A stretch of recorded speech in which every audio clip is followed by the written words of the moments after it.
Assalamu alaikum wa rahmatullahi ta'ala wa barakatuh.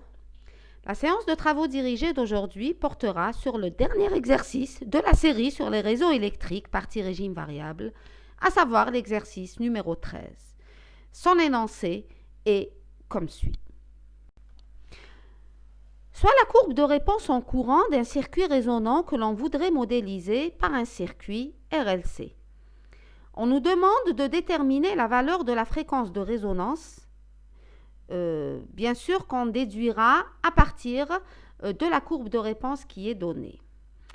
Deuxième question, on nous dit que connaissant la valeur efficace de la tension au bord du circuit, qui est de 5 volts, on nous demande de déterminer la valeur de la résistance grand R. Ensuite, à partir du graphe, on nous demande de déterminer la bande passante et le coefficient de qualité du circuit et d'en déduire par la suite les valeurs de L et de C. À la fin de l'exercice, on nous demande de proposer un circuit électrique ayant pour courbe de réponse le graphe qui est donné ci-dessous. Le graphe ou la courbe de réponse est la suivante. Voilà, donc cette courbe de réponse, elle présente un maximum à 5 milliampères et donc à une fréquence égale à 1000 kHz. Voilà. On commence la résolution de l'exercice numéro 13. Alors, on nous donne dans cet exercice, enfin c'est le chemin inverse que d'habitude.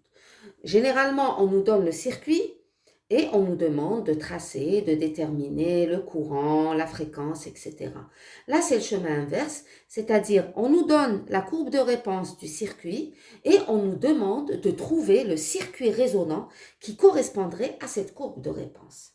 Donc, connaissant la réponse en fréquence du circuit qu'on voudrait déterminer, on nous demande dans une première étape de déterminer la fréquence de résonance de ce circuit. La fréquence de résonance F0 de ce circuit. On a vu en TP que la fréquence de résonance correspond au maximum du pic de la courbe de réponse. Donc, je viens ici, j'ai un maximum lorsqu'un courant est égal à 5 milliampères. Ce maximum, par projection, correspond à une fréquence F0 qui serait égale à 1000 kHz. Donc, F0 égale à 1000 kHz. Et elle correspond au maximum du pic. Voilà. Donc ça, c'est pour la première question. Donc, dans une seconde étape, on nous dit que la valeur efficace de la tension appliquée à ce circuit, la valeur efficace est égale à 5 volts. Et on nous demande de déterminer la valeur de la résistance du circuit résonant. Alors, on a vu en cours que à la résonance, donc si F égale F0, je mets ici à la résonance, qu'est-ce qu'on a? On a ZS qui est purement résistif, qui est égal à R, et qui est égal donc à U efficace sur I efficace. Alors, la valeur de U efficace, on la connaît. U efficace égale à 5 volts. Et la valeur de I efficace, on l'a vu en cours. I efficace, c'est I max sur racine de 2 dans le cas d'un signal sinusoïdal. Ici, le I max, il est de 5 milliampères. Donc, je diviserai par racine de 2 et je trouve 3,53 milliampères. Donc, I max, I efficace ici, qui est égal à I max sur racine de 2. Donc, c'est 3,53 milliampères. Et donc, j'effectue le calcul. J'effectue le calcul. Donc, j'efface ici. Et donc, R serait égal tout simplement à U efficace sur I max sur racine de 2. Et donc, R, c'est racine de 2 U efficace sur I max. Donc, soit je divise 5 par I max qui est égal à 5 et je laisse le racine de 2, soit je divise directement U efficace par 3 séquent 3 et je trouve la valeur de R. C'est exactement la même chose. Et donc, en faisant l'application numérique, j'aurai R égale à racine de 2 fois 5 sur 5 qui est égal à racine de 2. Ici, faites attention, là c'est des volts et là c'est des milliampères. D'accord, donc volt par milliampère, ça me donne des kiloohms. Donc c'est 1,414 kiloohms. Voilà, c'est 1,414 kiloohms. Et donc, j'écris la valeur de R ici. Je la laisse 1,414 kiloohms. Voilà. Et on passe à la question suivante. La question suivante, elle consiste à déterminer à partir du graphe la bande passante et le coefficient de qualité du circuit. Et par la suite, déduire les valeurs de L et de C. Alors, la bande passante, elle est définie comme étant quoi? La bande passante, c'est la bande de fréquence qui se trouve entre deux fréquences F1 et F2. Et à F1 et F2, le courant est inférieur à I max sur racine de 2. Donc, le courant, donc la bande passante, c'est ça, en fait. Voilà. Donc, je dois trouver les deux bornes F1 et F2 pour lesquelles j'ai I max égale à, j'ai le courant égal à I max sur racine de 2. D'accord? Donc, là où j'ai une atténuation de 3 décibels, si on travaille en décibels. Donc, la bande passante, c'est tout simplement F2 moins F1. D'accord? Avec F1 et F2, c'est les valeurs du courant, c'est les valeurs de la fréquence pour lesquelles le courant est égal à I max sur racine de 2, c'est-à-dire est égal à I efficace. Alors, I efficace, on avait trouvé tout à l'heure que c'était 3 séquent 3, qui correspond à I max sur racine de 2.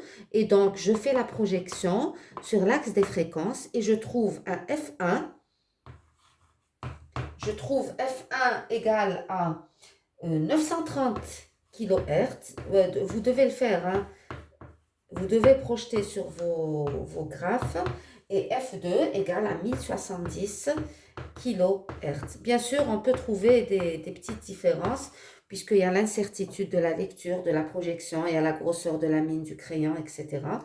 Et donc, la bande passante est égale à F2 moins F1. Et donc, elle vaut, si je fais la différence, elle va valoir 140 kHz.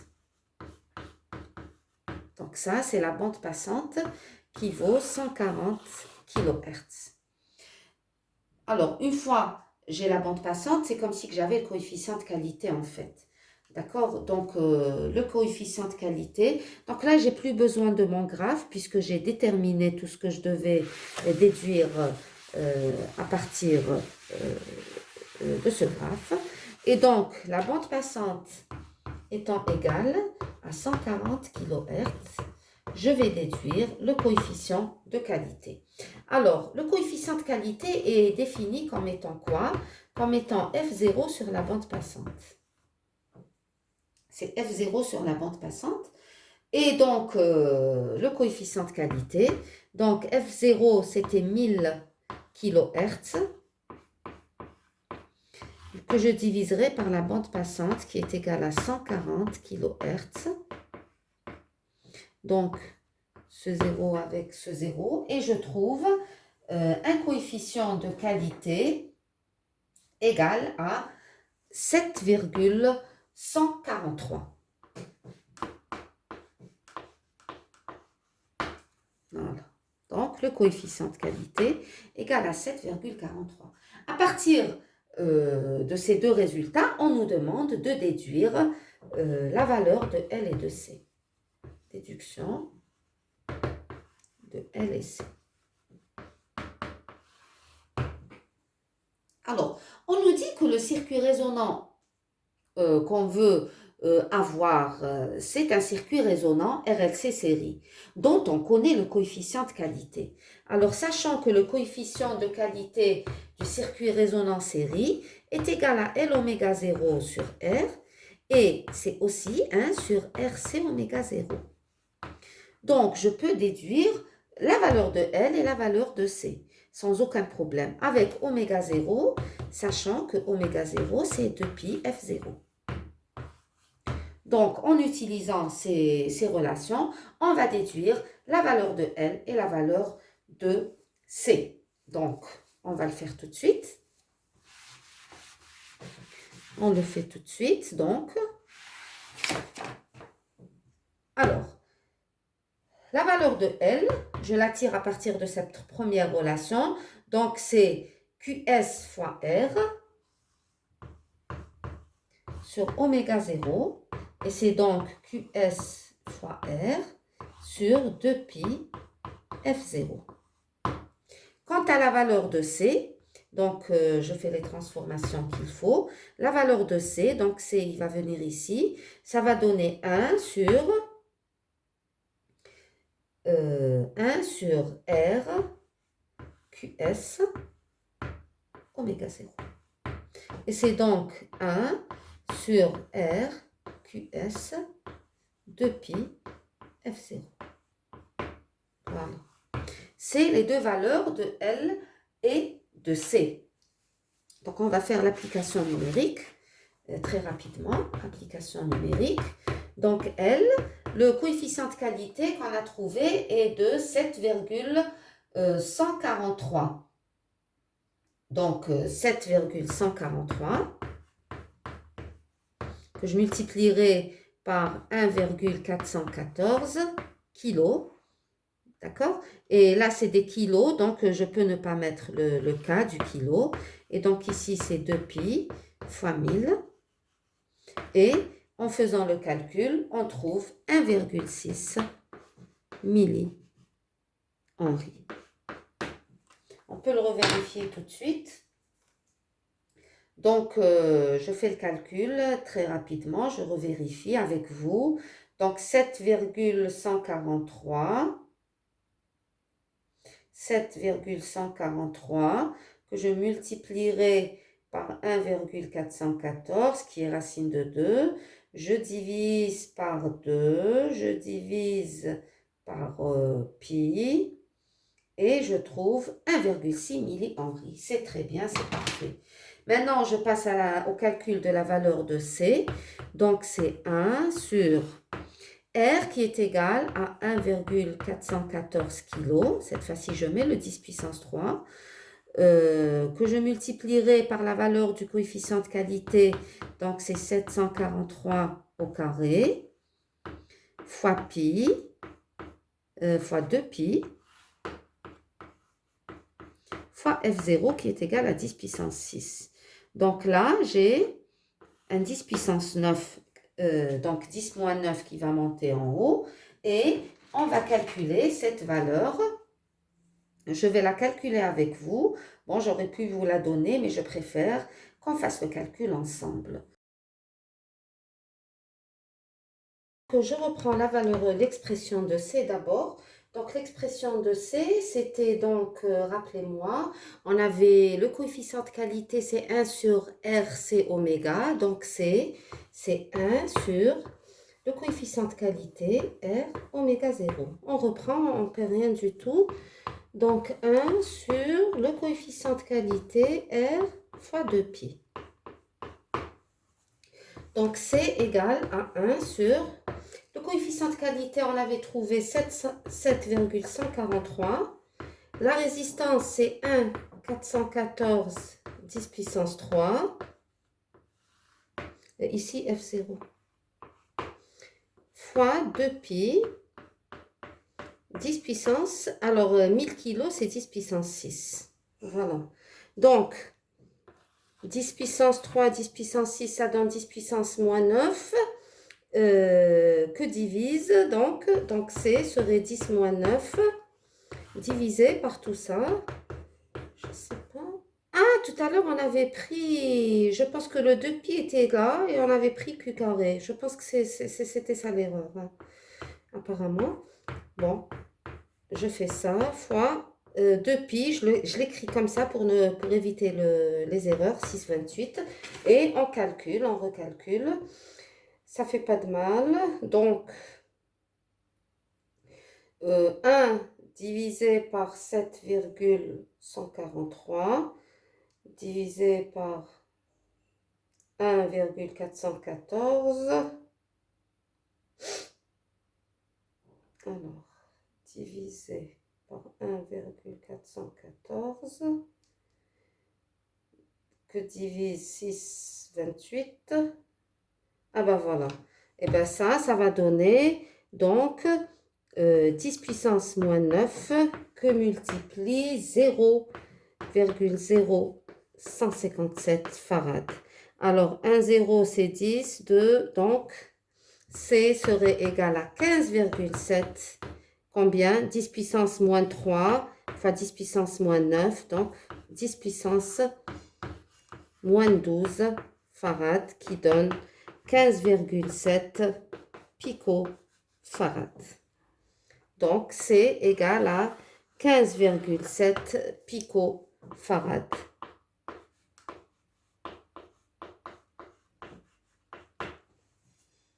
« 15,7 picofarad. Et donc, une fois les valeurs de R, L et C déterminées, on peut répondre à la dernière question qui consiste à proposer donc un circuit électrique ayant pour courbe de réponse celle qui nous a été donnée. Donc là, c'est facile. On nous a déjà dit qu'il s'agissait d'un circuit RLC série. Donc, il suffit de placer ces trois éléments en série. Donc, je prends la résistance, je prends la bobine, je prends le condensateur et je les place en série. Seulement, je vais mettre les valeurs de chacune. Donc ici, c'est 1,41 ou 414 kOhms. La self-inductance, c'est 1,6 millihenry. La capacité, c'est 15,7 picofarad. Et ce circuit RLC placé en série va être alimenté par une source alternative, U, égale à U max, donc cosinus oméga t. Et comme j'ai le U efficace, et U efficace c'est U max racine de 2, alors avec U max, je l'écris ici, c'est racine de 2 U efficace. Alors U efficace c'est 5, racine de 2, donc c'est 1,414, donc U max serait égal à 7,07 volts. Et donc, mon U ici, je l'écris 7,07 cosinus oméga t.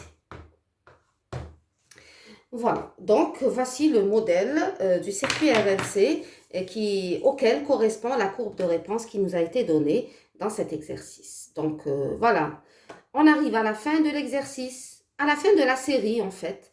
Donc si vous n'avez pas de questions, je vous dis... avant de se quitter, je vous rappelle qu'il faut mettre à jour vos cahiers. Il faut refaire tous les calculs et me signaler toute anomalie et toute incompréhension, toute question serait la bienvenue. Vous pouvez me contacter toujours par email. Et donc, je vous dis merci pour votre attention. Et assalamu alaikum wa rahmatullahi ta'ala wa barakatuh.